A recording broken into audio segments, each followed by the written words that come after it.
Olá, galera! E aí, pessoal? Tudo bem com vocês? Vamos lá para mais uma aula de saúde do idoso. Das doenças que mais acometem os idosos, vamos falar do Parkinson. Vamos lá para a tentativa número 3 de gravação dessa aula. Já gravei 2 vezes. Uma vez eu travei o vídeo, na segunda vez eu excluí o vídeo sem querer. Então vamos lá, que dessa vez vai dar certo.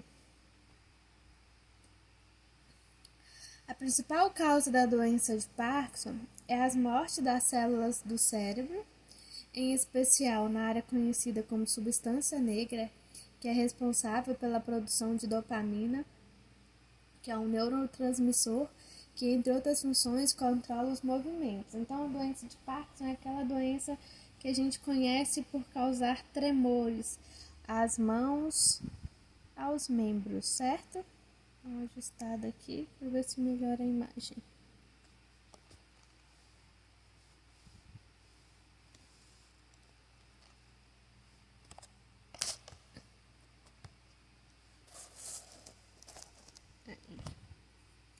Só ajustando os meus vídeos amadores.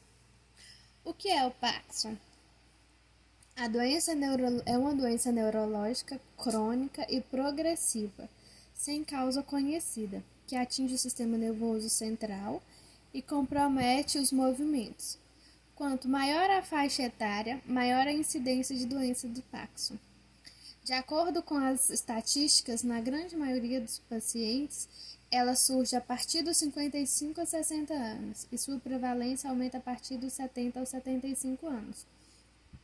Assim como o Alzheimer, a doença de Parkinson ela atinge a maioria dos casos os idosos, mas ela também acomete em adultos e adultos jovens, tá? Não só os idosos são apenas sua maioria entre os casos. A dopamina, que é o neurotransmissor que é prejudicado durante o Parkinson, só fala Parkinson, ajuda na realização dos movimentos voluntários do corpo de forma automática. Ou seja, não precisamos pensar cada movimento que nossos músculos realizam, graças à presença dessa substância. Se vocês lembrarem lá na aula de anatomia, quando eu expliquei sobre o sistema muscular, que eu falei que os músculos ele tem um sistema autônomo, ele não precisa que eu pense, eu quero movimentar o meu abdômen, e ele vai movimentar, que ele tem movimentos involuntários, vai fazer todo sentido isso que eu acabei de explicar.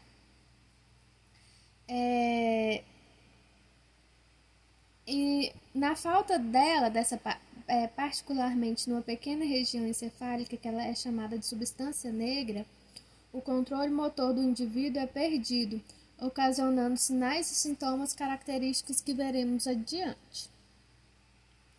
Quais são os tipos de Parkinson? Esse conjunto de sinais e sintomas neurológicos é chamado de síndrome parkinsoniana ou parkinsonismo.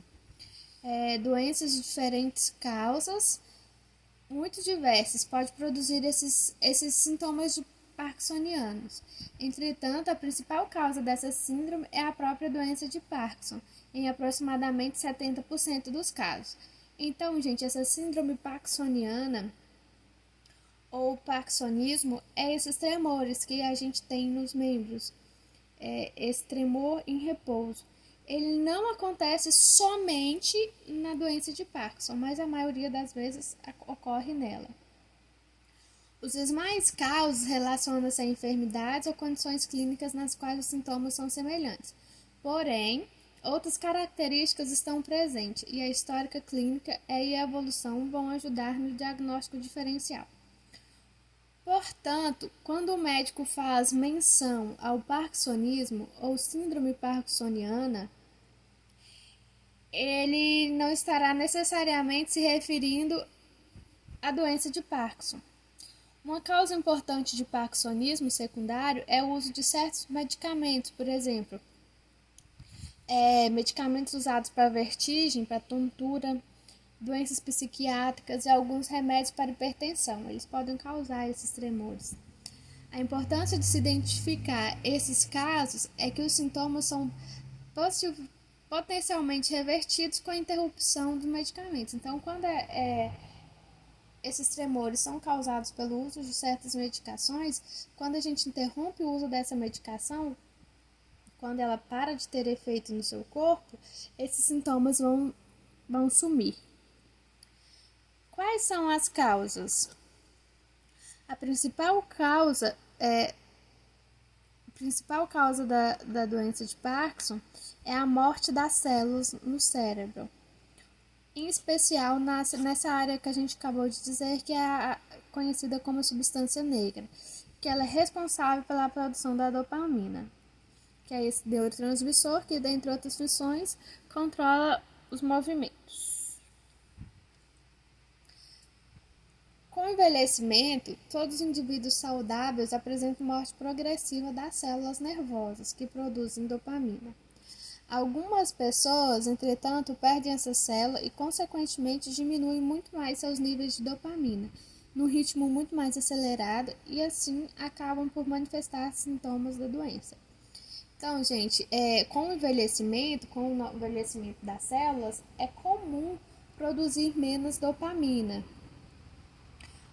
Mas quando essa perda ela é progressiva, ela é bem aumentada, olha os barulhos, só começar a gravar. Voltando aqui, o caminhão barulhento passou. Como eu estava dizendo, é comum que no envelhecimento das células, com o envelhecimento do indivíduo também, passa outro barulhento, essas células, a produção da dopamina diminua. Mas quando essa diminuição ela é muito progressiva, ela tem uma diminuição considerável, ela acaba por manifestar as doenças de Parkinson, tá? Não se sabe exatamente quais os motivos que levam a essa perda progressiva e exagerada das células nervosas, que é essa degeneração, né?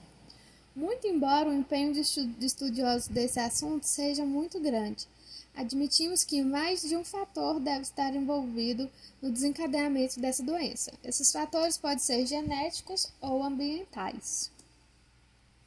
Os sintomas. Quando a gente fala de sintomas, os principais sintomas de Parkinson são a lentidão motora, que é a bradicineia, a rigidez entre as articulações do punho, cotovelos, ombros, coxas e tornozelos, os tremores de repouso, que são notáveis com os membros superiores e geralmente predominantes em um lado do corpo, quando comparado ao outro.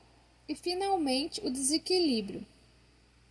Esses são chamados de sintomas motores da doença, mas podem ocorrer também sintomas não motores, como diminuição do olfato, alterações intestinais e do sono.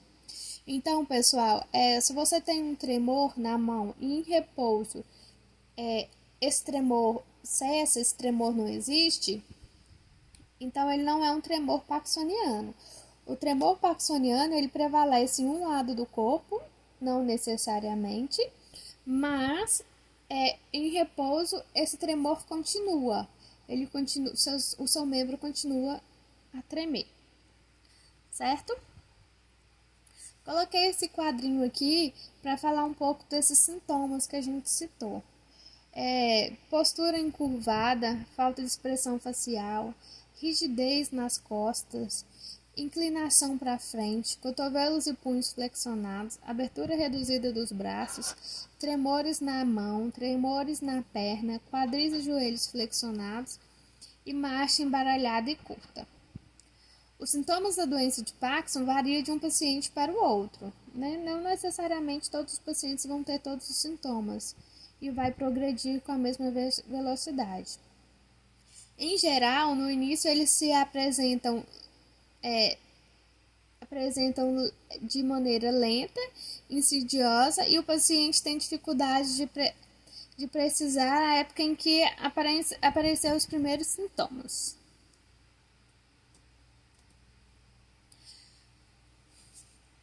Quando desconfiar dos tremores tem ligação com o Parkinson? O tremor da doença de Parkinson é característico.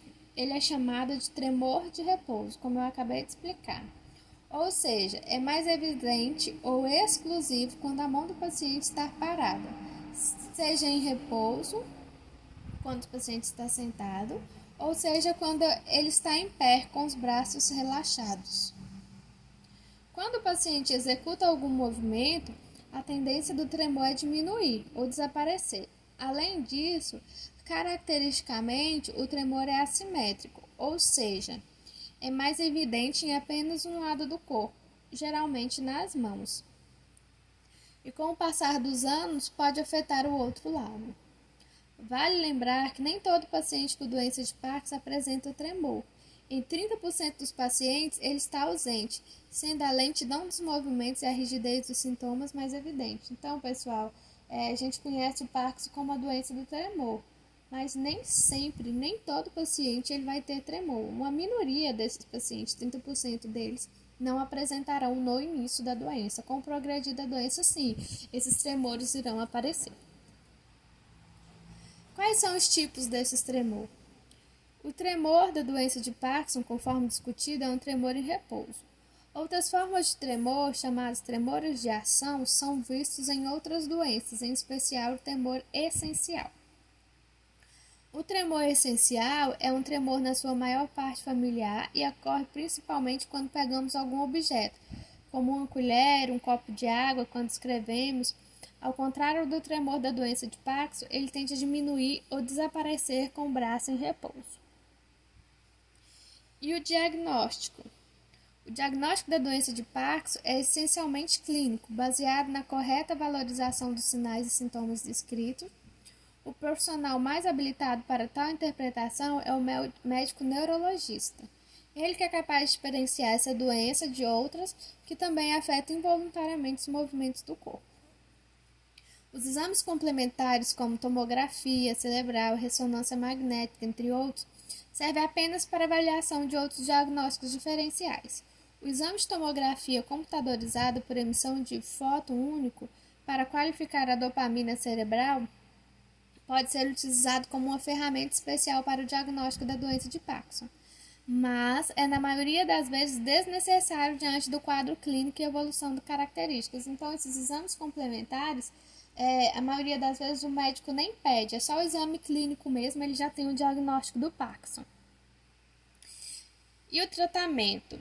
O tratamento pode ser medicamentoso, psicoterápico e cirúrgico em alguns casos.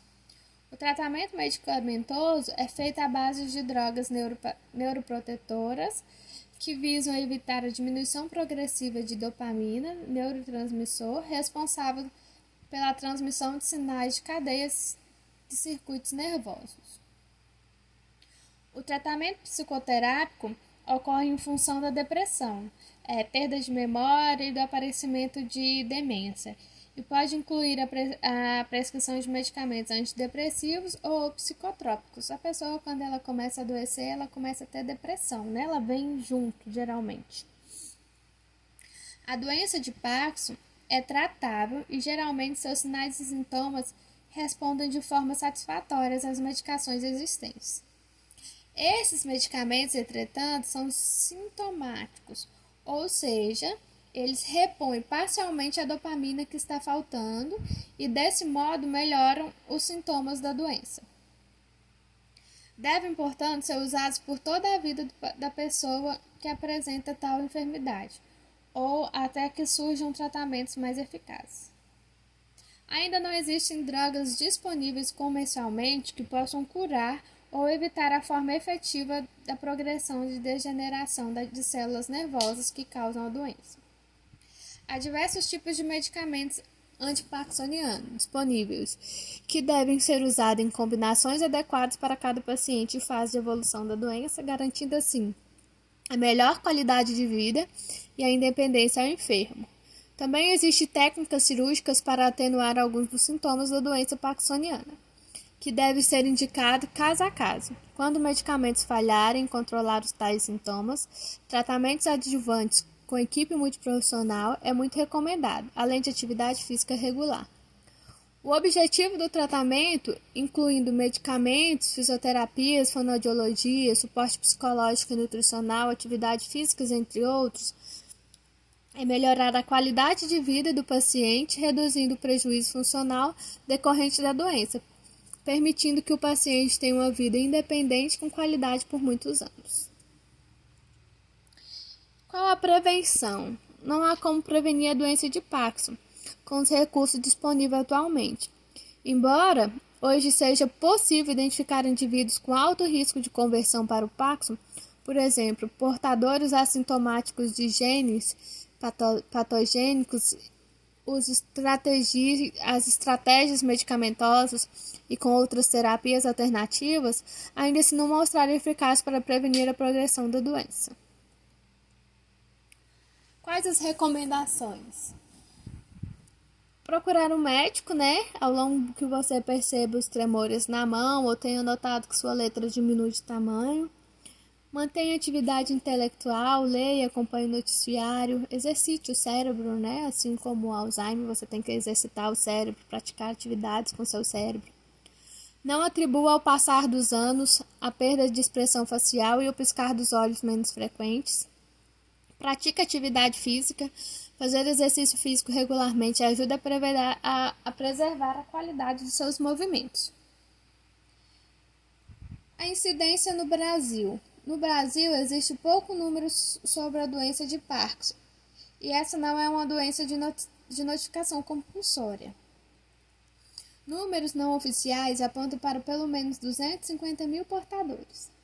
Porém, se considerarmos o levantamento epidemiológico de todos os portadores de doença de Parkinson em um estudo realizado no interior de uma cidade de Minas, com idosos de 64 anos de idade ou mais, veremos que a prevalência do Parkinson nesse estudo foi de 3,3%. Extrapolando para o número de idosos em nosso país, veremos que provavelmente são mais de 600 mil parkinsonianos com 64 anos. Com 64 anos de idade ou mais. Isso não leva em conta os portadores de doenças jovens, aqueles que desenvolvem idade bem inferiores à faixa etária típica. Por isso, seja no Brasil ou em qualquer país do mundo, trata-se da segunda doença neurodegenerativa mais comum. Se considerarmos o envelhecimento da população brasileira nas próximas décadas, poderemos entender o impacto dessa enfermidade social e econômica em um futuro mais distante. Então, gente, encerramos mais uma aula. Quero agradecer vocês pela atenção. Espero ter sido uma aula produtiva. Espero não apagar o vídeo dessa vez, conseguir postar para vocês. Qualquer dúvida, vocês sabem, estou disponível no WhatsApp, no telefone. Podem me procurar pessoalmente também. E saudades. Beijos e até a próxima aula.